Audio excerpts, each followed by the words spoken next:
Hola, muy buenas a todos y a todas, bienvenidos y bienvenidas a un nuevo encuentro. Hoy vamos a hablar de los paradigmas productivos y la concepción del factor humano. Así que empecemos. Con el tratamiento de esta problemática se establecen las referencias conceptuales básicas para comprender los cambios en el mundo del trabajo a partir del abordaje de los cambios en la economía y sus implicaciones sociales. En este marco se reconstruye la evolución de los supuestos en relación a la gestión del factor humano en contextos organizativos, con particular énfasis en el enfoque del aprendizaje organizacional y la concepción del hombre que la orienta. Taylorismo, Fordismo y post-Fordismo.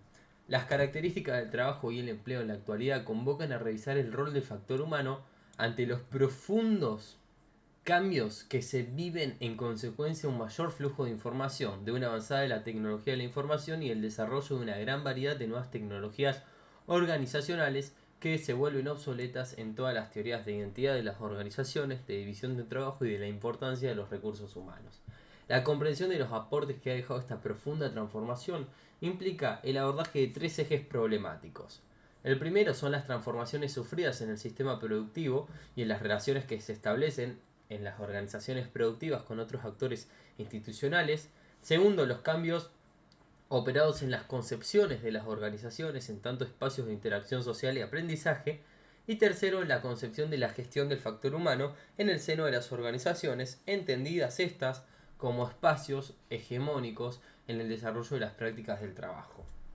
En función del panorama descrito, hace más preciso poder comprender cómo los procesos de desarrollo y cambio organizacional se vinculan a los procesos de reconfiguración que viene sufriendo el sistema productivo en las últimas décadas. En este sentido, desde la perspectiva de los modelos productivos, el cambio organizacional puede ser comprendido adaptando un marco referencial de las nociones de Taylorismo, Fordismo y Toyortismo, o sistemas de producción flexibles. Se conoce como Taylorismo al primer paradigma productivo surgido cerca de los 1900 durante la Revolución Industrial. Con Frederick Taylor se arma el inicio de la administración científica que perdura hasta los años 30. Para la escuela, la premisa fundamental es la eficiencia, la cual determina por normas estándares, objetivos cuantificables, planeación y división del trabajo, y la principal motivación del trabajo va a ser el dinero. Bajo este paradigma, el trabajador es ideal, sería el obediente y el trabajador sin iniciativa. El Taylorismo se caracterizó por la estandarización de las operaciones, la rigurosa separación entre oficina de métodos y el taller, entre la concepción del cómo hacer y la ejecución manual, cuyo objetivo era generalizar el método aparentemente más eficaz para producir. Como decíamos en otro encuentro, The West One Way, eliminando tiempos y movimientos, interrupciones y disfunciones en los puestos del trabajo. Con el taylorismo se obtienen ganancias de productividad mediante la búsqueda permanente de la eficacia en cada operación.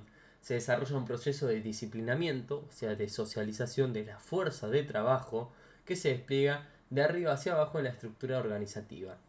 Se ejerce un control riguroso sobre la intensidad del trabajo, o sea, el número de operaciones realizadas por hora de trabajo, limitando la ociosidad de los trabajadores mediante la implementación de procedimientos estandarizados que se gestan en la oficina de métodos. El resultado es una marcada centralización de la toma de decisiones y el surgimiento de una gran experiencia media para la ejecución de tareas. La situación socioeconómica de principios de siglo creó el contexto ideal para el desarrollo y perfeccionamiento de estas organizaciones.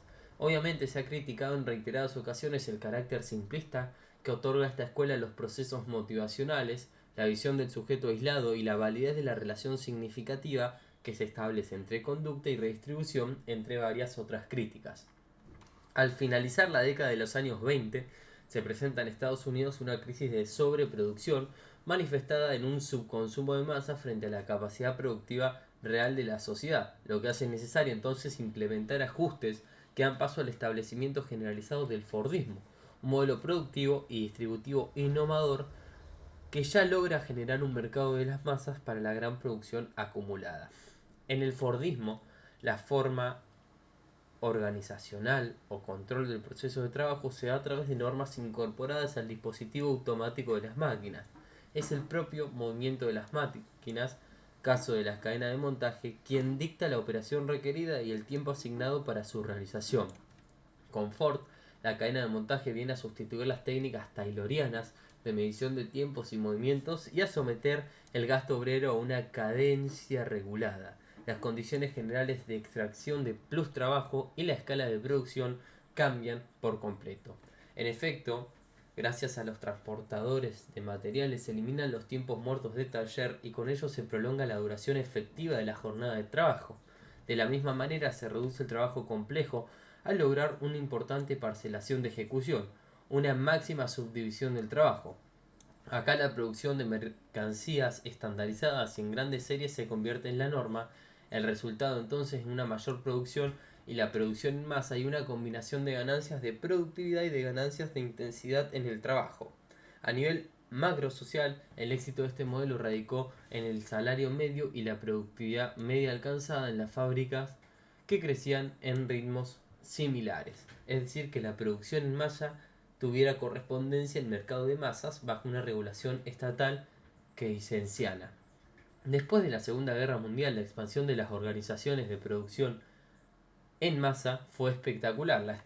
La estabilidad de sus ambientes, estabilidad en sus mercados, generó gigantescas estructuras burocráticas que se caracterizaban por ser rígidas, pesadas, predecibles y que respondían totalmente a ellos. Sin embargo, a fines de la década del 60 el modelo empezó a erosionarse, la productividad disminuyó y el capital fijo per cápita empezó a crecer, lo que entrañó una baja en los niveles de rentabilidad. A cabo del medio siglo de Taylorismo y Fordismo, se volvió natural esperar que cada año un obrero produjera más que el año precedente y fue misterioso constatar que ese crecimiento disminuía. La masificación había terminado por agotar el gran yacimiento del saber obrero. Por supuesto que existía todavía inmensos yacimientos de productividad en el ingenio humano, pero no pueden ser explotados por los métodos taylorianos, los de embrutecimiento, los de parcelación de las tareas, los de dedicación de turnos de trabajo en un gesto definitivamente repetitivo.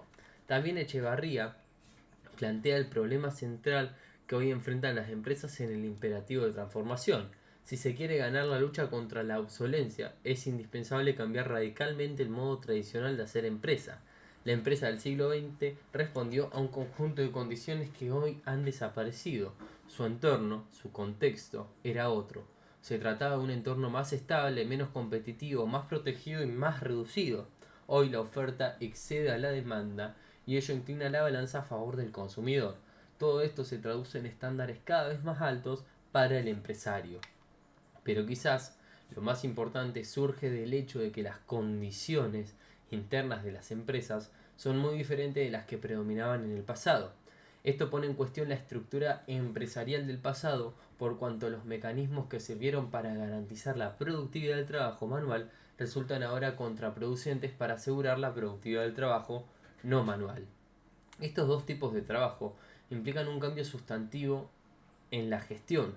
Por un lado, el trabajo manual cuyo poder transformación descansa en la destreza física, por otro, el trabajo no manual cuyo poder transformación descansa en el carácter generativo de conversaciones. El trabajador no manual, trátese de un gerente, un vendedor, un capacitador, un coordinador, transforma la realidad gracias al poder de sus conversaciones y de las competencias conversacionales que posea.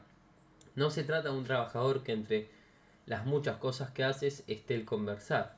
Estamos diciendo que su trabajo se realiza conversando y la forma como conversa determina las posibilidades dentro de las cuales actúas, como asimismo los niveles de efectividad que alcanza su desempeño. Según Echevarría, nos relacionamos con los demás cuando coordinamos acciones con ellos, cuando juzgamos que tenemos un espacio abierto y continuo para coordinar acciones con alguien. El lenguaje nos permite coordinar acciones con los otros para coordinar acciones con ellos. Usamos el lenguaje para construir sentido. Nuestra identidad se constituye como una historia que contamos acerca de nosotros mismos y nuestra relación con otros. Nos posicionamos en el mundo y nuestro mundo es siempre una historia acerca de cómo son las cosas que nos rodean. De esta manera se va conformando un entramado de historias y cuando estas son consensuadas vamos a hablar de una comunidad. Las visiones de la nueva empresa suelen asimilarse a la noción de toyotismo. Con la noción de toyotismo se hace referencia a lo que vulgarmente se conoce como un modelo de organización japonés. Este modelo tuvo su origen en la necesidad particular de Japón para producir pequeñas cantidades de muchos modelos de productos. Por lo tanto, el sistema que se deriva de esta necesidad es fundamentalmente competitivo en la diversificación por su flexibilidad, en contraposición al sistema de producción en serie refractario al cambio. La principal aportación del sistema Toyota es haber generado un sistema, una forma de organización del trabajo para lograr producir a bajos costos, volúmenes limitados de productos diferenciados. Este sistema se consideran las diferencias con el método estadounidense al indicar que en la rama automotriz norteamericana se utiliza un método de reducción de costos al producir automóviles en cantidades constantemente crecientes y en una variedad restringida de modelos, mientras que en Toyota se fabrica a un buen precio pequeños volúmenes de muchos modelos diferentes. En esa vertiente, el reto para los japoneses fue lograr ganancias de productividad que no usaran los recursos de las economías de escala y la estandarización taylorista y fordiana. La racionalización del proceso de trabajo implicó el principio efectivo mínimo o fábrica mínima, que aduce a la reducción de existencias materiales, equipos, espacios y trabajadores, y se complementa con el principio de fábrica flexible, que sustenta la flexibilidad del trabajo en la asignación de las operaciones de fabricación. ¿Para qué? Para lograr un flujo continuo y una atención pronta a la demanda. El resultado es un nuevo tipo de fábrica, que se considera la fábrica ligera, transparente y flexible. Sus pilares son la producción en el momento preciso y la autoactivación, es decir, la capacidad del colectivo de trabajo de responsabilizarse por el proceso de producción y autoactivarse frente a problemas, fallos y cualquier evento que infiera en la efectividad del proceso. Lógicamente, el sistema de organización de producción ligera encuentra un apoyo en la última revolución tecnológica, caracterizada por la utilización del microprocesador y de las interfaces electrónicas en el propio proceso de trabajo, fenómeno que es necesario estudiar para poder conocer las ventajas y desventajas en su aplicación. No obstante, en la relación a las tesis que afirman la emergencia de las nuevas formas de organización del trabajo a partir de la ruptura con el taylorismo, se formulan actualmente dos apreciaciones de importancia. La primera es que la mayoría de los trabajos de investigación se han desarrollado en un tipo determinado de industria, por ejemplo automotriz, petroquímica, nuclear, etc., en la que se han observado innovaciones en maneras o en materias organizativas. La segunda es que esos análisis definen de antemano más un tipo ideal que una realidad. Desde esta óptica, un determinado tipo de funcionamiento de mercado y de herramientas tecnológicas determinan un tipo de organización de trabajo, omitiéndose el hecho de que las formas de organización de trabajo son construcciones sociales que constituyen un tipo de respuesta o un modo de relación entre diferentes actores sociales. En el contexto actual, las innovaciones introducidas, que aún podrían caracterizarse de tayloristas, evocan un nuevo tipo de trabajo que involucra la subjetividad de los trabajadores, su iniciativa y particularmente la calidad de estos actos comunicativos. O sea, se busca un consentimiento subjetivo que genere cooperación como un modo diferente de control y de dominación. Se apela al management como un sistema que pretende demostrar la racionalidad de las organizaciones empresa y medir las perturbaciones de los cambios, anticipando conflictos y resistencias probables. Para Sarifian, las categorías teóricas incuestionables que aportan estos cambios a la gestión del empleo son tiempo, espacio y lenguaje. En primer lugar, se hace necesario recuperar esas modalidades de gestión post-tayloristas que modifican el lugar y la función de la comunicación en la empresa y que dan lugar a una nueva forma de racionalización del trabajo. Los intercambios comunicativos se transforman en el núcleo esencial de las condiciones de desempeño de las personas y el objeto privilegiado de la indagación en los estudios del trabajo. En este marco, uno de los emergentes lo constituye el análisis de las cuestiones relativas al lenguaje en el ámbito de las organizaciones en su dimensión instrumental, cognitiva y social.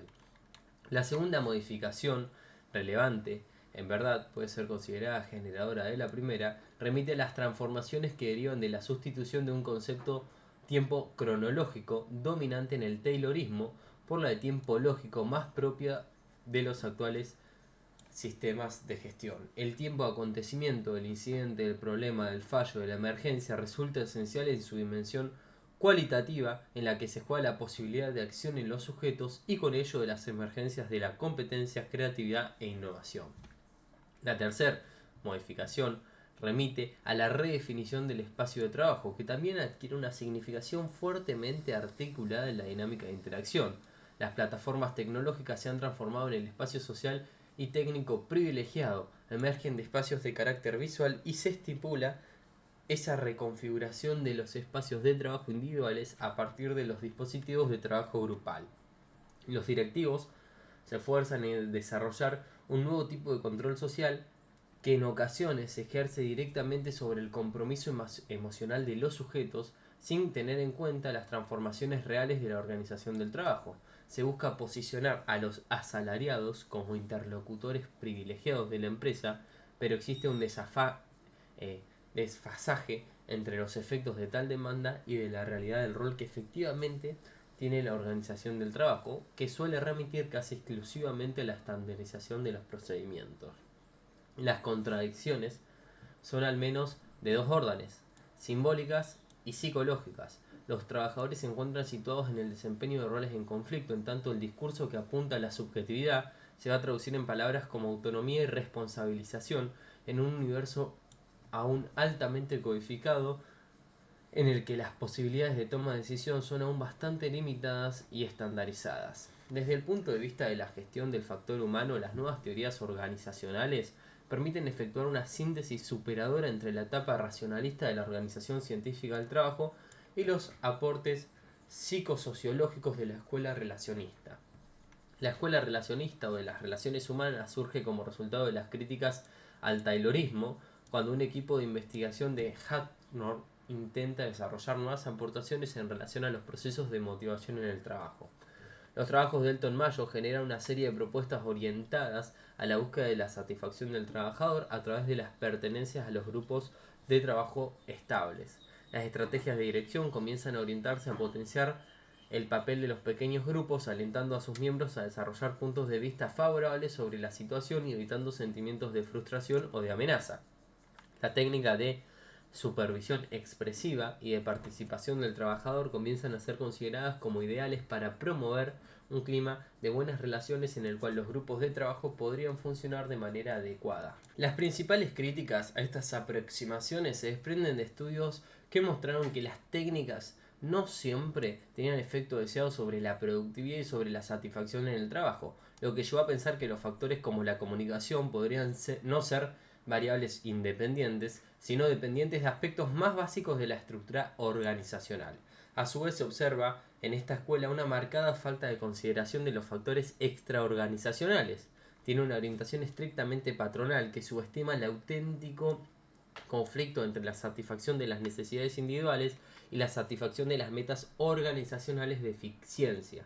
Por el contrario, bajo la nueva perspectiva de los recursos humanos en psicología y en las ciencias de la administración y de los estudios del trabajo, se pretende un cambio al acceder al mundo global que tome en cuenta aspectos racionales y emocionales de la gestión del trabajo, partiendo del supuesto de optimizar el trabajo a través de la implicación de la libre voluntad de los actores para que pongan en juego dispositivos manageriales específicos para lograrlos. En este marco se plantea la cuestión del management participativo y se busca una importante implicación de los sujetos, aún sin otorgarles los medios de control efectivos sobre el conjunto del proceso de trabajo. Con frecuencia se apela al concepto de autogestión, aun cuando implica una ruptura con las representaciones legítimas constitutivas de la dominación capitalista. Por una parte, el rol del empresario, único capaz de organizar la producción. Segundo, el rol de los representantes políticos que ejercen su capacidad en nombre de un colectivo que aparentemente solo es capaz de elegir representantes. Las corrientes críticas del estudio del trabajo sostienen que las empresas no tienen otro objetivo que incrementar sus ganancias y con frecuencia el management necesita fundarse en alguna teoría sobre motivación individual en la economía mundial, en el entorno hostil o turbulento. Lo que en definitiva importa es justificar las reglas que la empresa impone. Los ritos manageriales evaden la explicitación del poder al mismo tiempo que autorizan su uso arbitrario. Para sus críticos, El management actual consiste en un paso obligado de una violencia que no se ajusta a la realidad contemporánea, a una violencia simbólica en el marco de una empresa tentativa de modelización de las relaciones y el comportamiento humano en una economía de mercado impiadosa. El management ha devenido en un sistema de reglas que no conciernen más a las relaciones de poder, sino a las posibilidades de integración o desintegración de los actores en todas las configuraciones que admite la organización propia del trabajo. Por lo tanto, desde esta perspectiva es necesario abordar el management como un sistema de representación del poder que encarna todo un sistema de representaciones acerca de la sumisión, la dominación y la autonomía. Por lo tanto, el debate de los conceptos de cogestión y autogestión pivotea sobre tres niveles de análisis: la empresa como un sistema de trabajo por su eficacia y productividad, la empresa como un centro de negocios por el rol en la economía del mercado y la empresa como una institución social en cuanto a su relación con el capital y el trabajo. El análisis de estas tres dimensiones nos hace posible esclarecer la relación ambivalente de los trabajadores que mantienen con estas organizaciones, una relación que oscila entre una adhesión completa a esa forma social cuya finalidad y legitimidad no se cuestiona y un rechazo que asienta en la representación de la empresa como un instrumento de dominación y explotación. En este desarrollo histórico es posible considerar diferentes concepciones que han existido sobre la naturaleza de las personas y esa incidencia en el desarrollo de la organización. Concepciones que abordan aspectos racionales e irracionales del individuo. Shane identifica cronológicamente 4 tipos de concepciones. La primera es la del hombre racional económico. Las teorías representativas de este modelo son representadas por Adam Smith, Taylor y McGregor, quienes plantean que el trabajador solo busca la satisfacción de los propios intereses, que los incentivos económicos son los únicos por los que se mueve el individuo, puesto que éste es de naturaleza perezoso y pasivo. Por lo tanto, estos son controlados por las empresas, quienes a su vez tienen un control sobre las recompensas económicas. En esta concepción, los sentimientos del ser humano van a ser más bien irracionales, por lo tanto tienden que ser controlados más por la organización que por el propio individuo.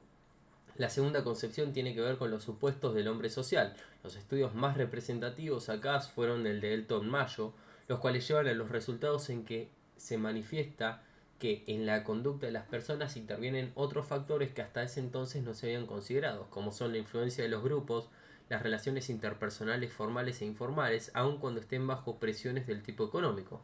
Los principios que resultan de estos estudios son que el hombre es motivado esencialmente por las necesidades sociales. Por lo tanto, el comportamiento este no es una respuesta a los estímulos, sino más bien a las interrelaciones existentes entre el grupo o grupos a los que pertenece, proporcionándole al individuo una fuente de seguridad.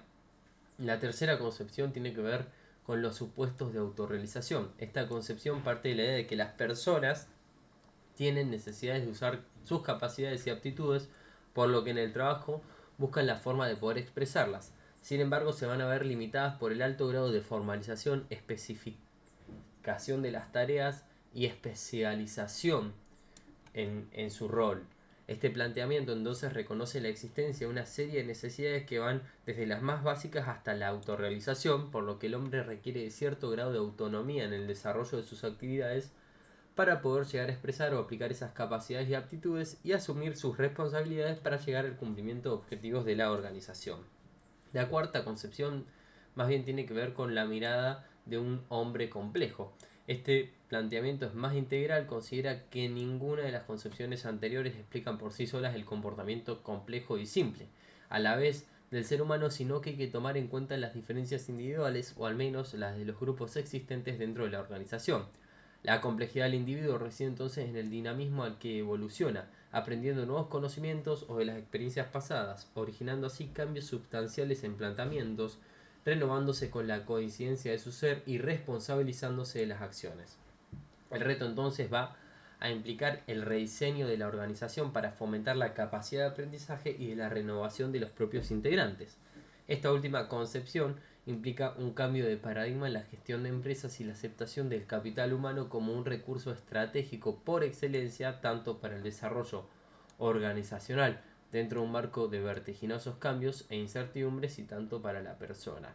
Y es precisamente acá donde podemos hacer un alto para plantear ciertas interrogantes que nos ocupan, y es la siguiente: ¿Qué sucede entonces con el aspecto emocional del ser humano? ¿Y cómo influye el aspecto emocional en el desarrollo de las organizaciones? Ahora hablemos de organización, aprendizaje y factor humano. Como un segundo aspecto central de las transformaciones, los cambios en la concepción de los procesos de trabajo antes mencionados se apoyan conceptualmente en la evolución que ha sufrido la idea de aprendizaje como proceso contextualizado o situado, y la perspectiva de pensar a las organizaciones como entidades capaces de aprender. Si bien el concepto de organización como sistema de aprendizaje surge con el Taylorismo, la perspectiva de aprendizaje organizacional, tal como la conocemos hoy en día, surge de las conceptualizaciones de Argyris y John acerca del aprendizaje de primer orden y el aprendizaje de segundo orden. Según estos autores, el aprendizaje de primer orden o primer ciclo trata de mejorar la capacidad de organización para alcanzar objetivos conocidos y está estrechamente vinculado con el aprendizaje de rutinas. El aprendizaje de segundo orden constituye un aprendizaje signado por la reflexibilidad que vuelve a evaluar la índole de los objetivos, así como los valores y las creencias que la sostienen y fundamentan. En este marco, una organización que aprende es aquella capaz de crear, adquirir y transferir conocimiento, modificando el comportamiento en función del aprendizaje. Desde una perspectiva procesual, la dinámica del aprendizaje organizacional se destaca por 5 dimensiones: la innovación y la calificación de los procesos continuos, un aprendizaje colectivo que es compartido tanto por los miembros y no restringiendo a la minoría pensante, por la transparencia de los objetivos organizacionales y la congruencia entre estos y los objetivos del desarrollo individual, como también así la comunicación puesta como un vehículo de la relación tanto entre grupos y de las vinculaciones interdisciplinarias, y por último la visión sistemática del fenómeno organizacional. O sea, el conocimiento es algo que detentan los individuos, el cual no se desarrolla de forma aislada, sino que se genera en un contexto de interdependencia con otros actores. Quien aprende es el individuo, pero para que ese aprendizaje sea organizacional, debe estar procesado por toda la organización en un ambiente social propicio. Uno de los desafíos es cómo convertir información y conocimiento personal en un conocimiento corporativo útil, que incremente la efectividad de las organizaciones, así como la capacidad de respuesta de los cambios del entorno.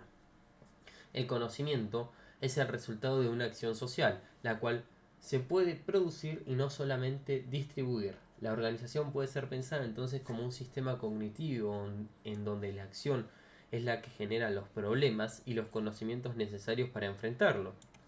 Este devenir es el que redefine esa problemática inicial, aportando entonces nuevas competencias como así nuevos conocimientos. El conocimiento, de por sí dinámico, se regenera y se amplía a través del aprendizaje y constituye un factor relacional, ya que opera como mediador de los vínculos e interacciones entre las personas. Desde un punto de vista colectivo, la generación de conocimientos resulta de acciones de interpretación de los sujetos y grupos. Las personas ubican cada fenómeno en una red conceptual de esquemas, expectativas y memorias sedimentados en individuos y en grupos, quienes le asignan cierto sentido de acuerdo a las experiencias anteriores, a la especificidad propias del contexto de acción y obviamente a la comunicación que se desarrolla para socializar esa experiencia. La organización debe crear condiciones que faciliten la creación del conocimiento, al menos en dos sentidos. Por una parte, a través de ese contexto apropiado para facilitar la participación de los individuos en diferentes actividades que impliquen la interacción grupal, y por otra se deben desempeñar dispositivos de interacción que se constituyan en espacios de participación, cooperación y transmisión de conocimientos de los individuos del resto de la organización. Los mismos autores señalan además que la generación de conocimiento en la organización depende en gran medida de que ésta se cumpla con ciertos requisitos que operen como condiciones facilitadoras. Tal intención de la organización o voluntad política, que tiene que ver con esa aspiración que tiene la empresa respecto de alcanzar metas a través de acciones que se orienten a adquirir, crear, acumular y explotar conocimientos, la existencia de autonomía tanto a nivel individual como grupal. La autonomía implica la autoorganización, el autocontrol, el desarrollo de la polifuncionalidad en los actores, la presencia de la fluctuación y caos creativo que da cuenta de la flexibilidad externa, interacción de la organización con el ambiente e interna como capacidad de generación de nuevos conceptos a partir del quiebre de rutinas y hábitos y obviamente de la reflexión sobre la acción, la redundancia, que da cuenta del acceso de los actores a información que va más allá de lo inmediato, de lo necesario para resolver las rutinas. Las rutinas, los autores destacan que las reuniones, la rotación del personal entre sectores y la interacción informal, o sea, la transparencia, van a constituir fenómenos que contribuyen a la existencia de la redundancia. Y finalmente destacan la importancia de la variedad de requisitos, como un reflejo de la tensión entre la variedad y complejidad del ambiente externo y la diversidad interna de la organización.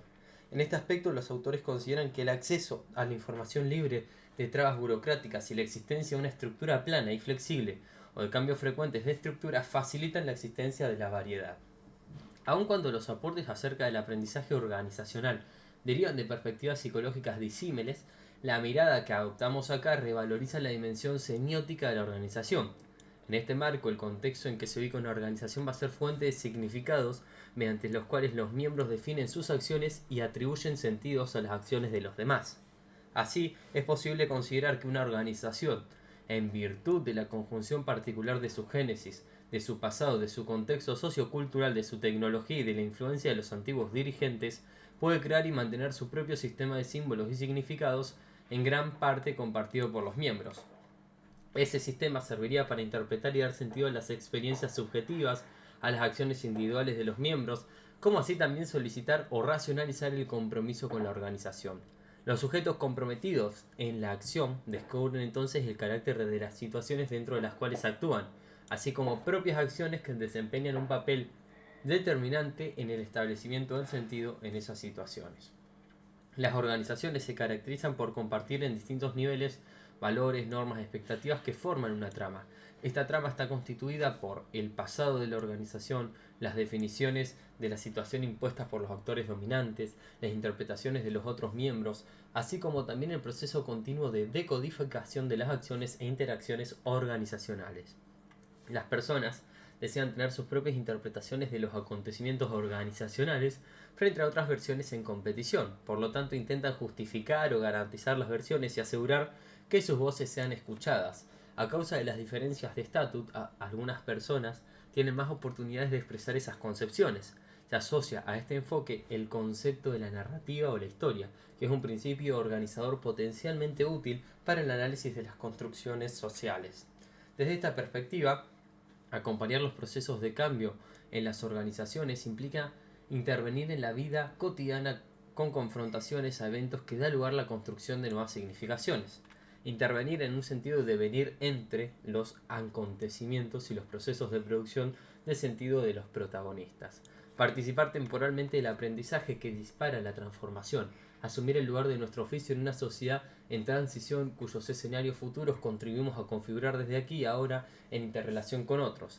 De ahí la cuestión de la comunicación, o que la comunicación ocupa progresivamente ese lugar central en las grandes organizaciones. No en el sentido de una política de comunicación institucional, sino los actos comunicativos ligados a la realización de las actividades. El trabajo consiste cada día más en comunicar y en revalorizar la capacidad del hombre para actuar y hacerlo junto y de acuerdo con otros. El movimiento hacia la cooperación en el trabajo se funda hoy en razones tan sólidas como lo eran antes las razones para separar y aislar. Se trata en principio de razones económicas y no necesariamente de la existencia de una voluntad de progreso social que exigen la integración de la cooperación en un sentido menos instrumental. No se trata de un mejor intercambio de información para una mejor coordinación de acciones. Trabajar juntos en las condiciones modernas de la producción es comunicar en un sentido de construcción y de desarrollo de un espacio de intersubjetividad y de comprensión recíproca. En la perspectiva de Sarifian, intervenir en las organizaciones implica generar acuerdos sólidos acerca de la naturaleza del problema a tratar y los saberes a desarrollar, la identidad al menos parcial de los objetivos e incluso el proceso común de su definición, el sentido otorgado a las acciones, los valores que las fundan, las implicaciones subjetivas cruzadas de los individuos que actúan en el conjunto y la convergencia de los móviles de esos individuos que excede la mera convergencia de sus actos. Eficiencia, eficacia, efectividad y salud organizacional. En este marco, con el lenguaje, la comunicación y el aprendizaje en el centro de la escena, podemos sostener, sin riesgo de error, que la conducta de la gente de la organización no se transcurre en un vacío, sino en un ambiente organizacional, y que la calidad de dicho ambiente va a influir en un modo determinante en la eficiencia organizacional. La eficacia organizacional podríamos definirla como una relación óptima entre la producción, la calidad, eficiencia, flexibilidad, satisfacción, competitividad y desarrollo, mientras que la eficiencia sería la medición cuantitativa del nivel de resultados obtenidos respecto de un objetivo determinado. James otorga importancia al hecho de que las organizaciones pueden plantearse fines inalcanzables, es decir, no siempre actúan racionalmente, que pueden también coexistir en el seno de múltiples fines y que las prioridades cambian constantemente. En función de ello, sostiene que seleccionar las prioridades correctas entre esos fines es asegurarse de que las funciones centrales de la organización se desempeñen en un proceso complejo que se acerca al concepto de efectividad. La efectividad se define en función de criterios sistémicos. Se reconoce que todo sistema tiene múltiples funciones y que existe un medio imprescindible. La efectividad del sistema se puede definir como la capacidad de sobrevivir, adaptarse, mantenerse y crecer independientemente de las funciones que desempeñe. Desde esta postura, poca distancia existe entre el concepto de efectividad organizacional y el concepto de salud que se utiliza en el campo de la psicología individual. Ahora preguntarnos, ¿qué impacto tienen los conceptos eficiencia, eficacia y efectividad en el diseño de las estrategias de gestión de recursos humanos?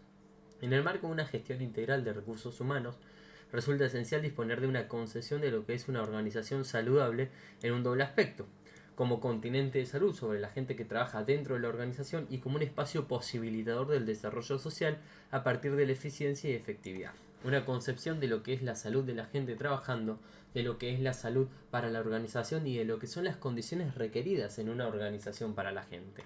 Cuando hablamos de organización social requerida, hacemos referencia a un conjunto de condiciones organizacionales que permiten el desarrollo personal y social. Por ejemplo, es propio de una persona madura gozar de un cierto grado de autonomía de poder, tomar sus propias decisiones, evaluar sus propias alternativas, correr sus propios riesgos. Esa persona ingresa en una organización y un principio elemental que hay que respetar, que es el principio de la autoridad. Cedemos parte de nuestra autonomía en función de obtener ciertos beneficios. En este sentido, existen organizaciones que facilitan que el sujeto asuma la responsabilidad de pensar y actuar por su cuenta, y otro tipo de organizaciones que favorecen más bien un desarrollo dependiente, inmaduro, infantil, en la medida en que la persona, por lo menos dentro de las 8 horas que permanece allí, debe adoptar un comportamiento del tipo infantil. Esto no significa que las organizaciones se propongan deliberadamente mantener al sujeto infantilizado. Muchas personas por inseguridad, por búsqueda de compensaciones, se sienten absolutamente cómodos en alguna de estas organizaciones que los liberan de responsabilidad. Desde las actuales perspectivas de gestión de recursos humanos es muy importante la organización, o que esta organización tienda a preservar la autonomía del sujeto y que ofrezca condiciones para que el sujeto desarrolle sus potencialidades. Ahora bien, ¿cuál es el margen de autonomía de la gente que resulta compatible con un funcionamiento ordenado, organizado y eficiente? Si la cuota de libertad es exagerada, aparece el problema de la organización de la eficacia y eficiencia. ¿Cómo compatibilizar la necesidad de homogeneizar el comportamiento de la gente, de tornarlo predecible y preservar la autonomía del personal? ¿Cómo favorecer el desarrollo de la responsabilidad, la capacidad de crear, de decidir, sin afectar la eficiencia organizacional? Estas son cuestiones que no son sencillas y que deben ser analizadas en situaciones concretas. ¿Qué quiere decir esto de las condiciones requeridas? Slemmenson sostiene que una organización social requerida sería aquella que permite a los individuos desplegar esas potencialidades y vincularse con el contexto y con los otros de una manera adulta. Por un lado postula que algunas características básicas de lo que es una persona normal o una persona sana, y por otro postula ciertas características que debe tener la organización para permitir la satisfacción de una persona sana del sujeto que dispone de una personalidad madura. El modelo de organización social requerida constituye un tipo ideal. Difícilmente hallaremos una organización así en la realidad cotidiana, pero este modelo permite orientar nuestra intervención en las organizaciones, permite disponer de un parámetro para evaluar fenómenos que allí se dan y permite al profesional posicionarse frente a la realidad organizativa. Por otro lado, otros autores sostienen que la salud de la organización se vincula a cierto sentido a una identidad organizacional que permanece a pesar de todos los cambios, una identidad que permite que distinta gente de distintas áreas de organización puedan definir más o menos de la misma manera el propósito fundamental de la organización, esos principales objetivos, su manera de hacer las cosas. Esto implica que en la medida en que distintos miembros tengan una visualización muy distinta del proyecto de la organización, menos posibilidad tiene la organización de funcionar adecuadamente.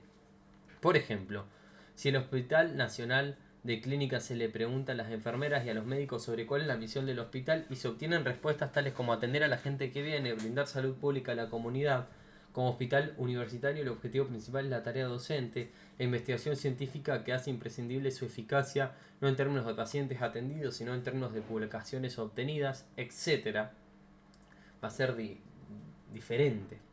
La organización con pluralidad de fines, como es el caso que estoy contando del hospital universitario, tiene una finalidad asistencial, de docencia y de investigación. Posiblemente esta organización se encuentre gente mucho más satisfecha porque algunos se inclinan hacia algunos fines y otros hacia otros. Hay lugar para responder a distintas expectativas personales, pero si las acentuaciones de los diversos fines son muy distintas, la organización tiene problemas. Aquí no estamos hablando ya de condiciones de organización para mantener a la gente, sino de condiciones de la organización para funcionar eficientemente. En este ejemplo que tomamos, podemos ver también cómo influye la diferenciación de funciones. Algunos se ocupan de la economía de la organización, otros de las compras y otros de que haya comida para los pacientes, etc. Pero más allá de esta diferenciación marcada en las funciones, es preciso que la gente disponga de una definición común de lo que es hospital y alguna idea que contribuya a la tarea particular del proyecto general de la organización. Para que exista salud organizacional, debe existir cierto grado de integración entre los distintos sectores que la comparten. Entonces, quienes compran, quienes producen, quienes contabilizan, deben articularse bajo algún elemento aglutinador y a través de algún mecanismo de integración. Esto es complejo. La división de trabajo y la autoridad es intrínsecamente un elemento generador de conflicto. Un ejemplo típico. Pueden constituirlo así las relaciones en el área de finanzas y el área de producción. Producción compra mucho material y finanzas se opone sosteniendo que hay que producir con la menor cantidad de stock posible, sin acumular material y comprando estrictamente lo necesario. El área de producción quiere comodidad en el trabajo. Esto de comprar todos los días un poquito es insoportable.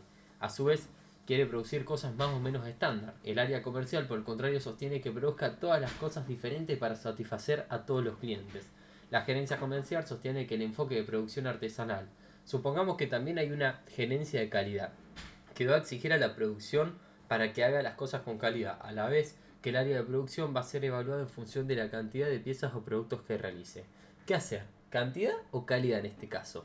Es frecuente observar que cada una de las gerencias tiende a maximizar sus propios resultados y no a maximizar la eficiencia del conjunto. La gente termina compitiendo entre sí por los puestos, por el presupuesto, por el espacio, por la información, etc. Por todo esto debe existir mecanismos que cumplan la función de integración más o menos aceitados, que preserven también la identidad de la organización y que aun con una cuota inevitable de conflicto posibiliten el desarrollo de un ambiente saludable para el conjunto. Otra característica importante de la salud de una organización es la capacidad para leer la realidad. Una organización sana es aquella capaz de leer la realidad. Hay organizaciones que se van muriendo sin saberlo, que van volviendo a viejas o viven muy metidas hacia adentro, sin mirar el contexto y sin darse cuenta de que están envejeciendo y que las demandas del ambiente ahora son distintas y que las respuestas que ellos están acostumbrados ya no tienen esa misma vigencia que antes. Ahora bien, ¿cómo impacta la calidad de gestión de recursos humanos en la capacidad de organización de saber leer esa dimensión o realidad externa? Es relativamente obvio leer la realidad cuando la organización tiene que generar el propio presupuesto. El caso de las instituciones públicas y estatales es distinto. Cualquiera sea su naturaleza, si tiene un presupuesto asegurado y su supervivencia económica más o menos bien cuidada, es posible que no puedan ver los cambios en el contexto que obligan a una respuesta diferente. La organización pública debe adquirir hoy mayor capacidad de analizar la realidad externa a la organización y fundamentalmente la realidad cultural interna que le impide desarrollar esa capacidad. Las organizaciones de mercados cautivos son mucho más proclives a funcionar en el marco de su lógica interna que en función de la lógica del contexto.